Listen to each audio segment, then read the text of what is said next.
Salamat sa mga araw na pinagkalap sa amin. Sa bagong araw na ito, Panginoon. Salamat po sa buhay kalakasan na tinanggap namin na biyaya mula sa tunay nga po. Ito sa blessing, Panginoon, sa pagmulat pa lang ng aming mga matatawag. Salamat po sa buhay kalakasan na nadagdag sa aming buhay. Salamat sa maggabay, pagpapala, tinanggap namin sa nakalipos na araw. At muli po, Panginoon, sa bagong araw na ito, humihingi sa inyong basbas, pagkalinga, pagpapatawad, at paggabay sa lahat ng sa aming buhay.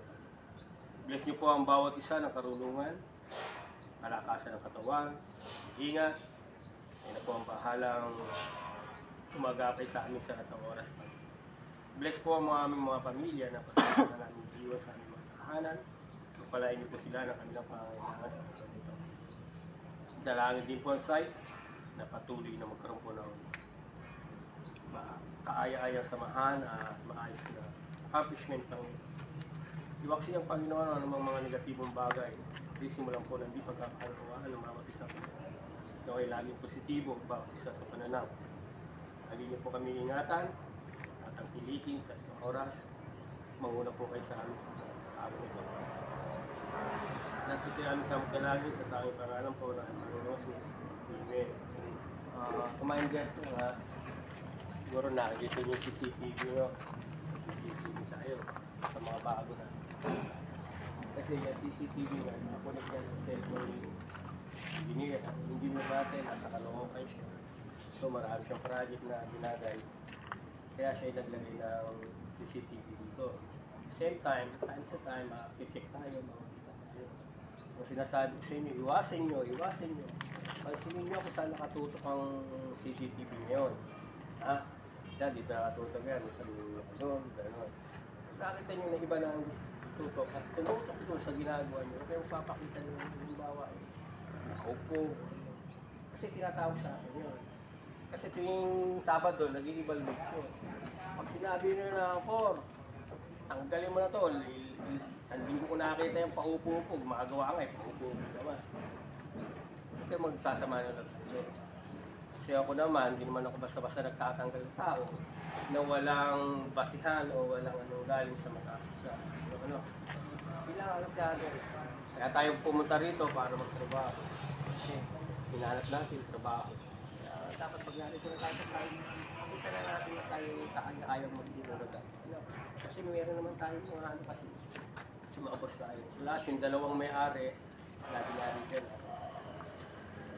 So, iwasin yung garilyo na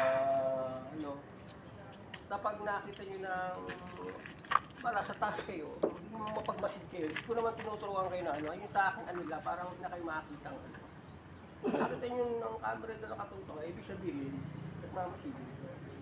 So, nasa sa inyo na yun. Patuloy pa rin kayo nakatayo lang. Wala na kumaga. Kasi tuwing Sabado may evaluation. Hindi ko lang ginagamit pa ngayon dahil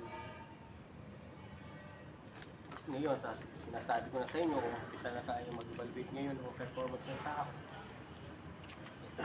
Kasi dumadating na tayo sa anong kailangan na natin dagdag consistent lang tayo sa trabaho yung mga katihan. Mag-push pa natin na kailangan mga kapatid makuha natin hanggang November. Makabuhos tayo. So by December, CHB ngayon na lang tayo. Balo-talo natin. So, ngayon pa lang na talagang nasa preto na tayo.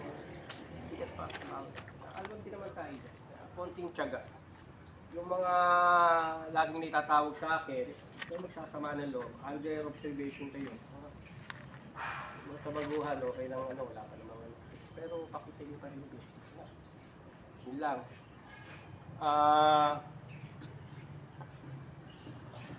Yung apat na schedule na rito, isahan na yun. Kayong dalawa, may darating na tapos. Dito na muna kayo. Yung the rest, baklasin na lahat ng forma sa taas. May bubusan pa. Isa pa. Tulong-tulungan muna natin bubusan yung isa. Sa kami na naman, may natagdag na naman yun.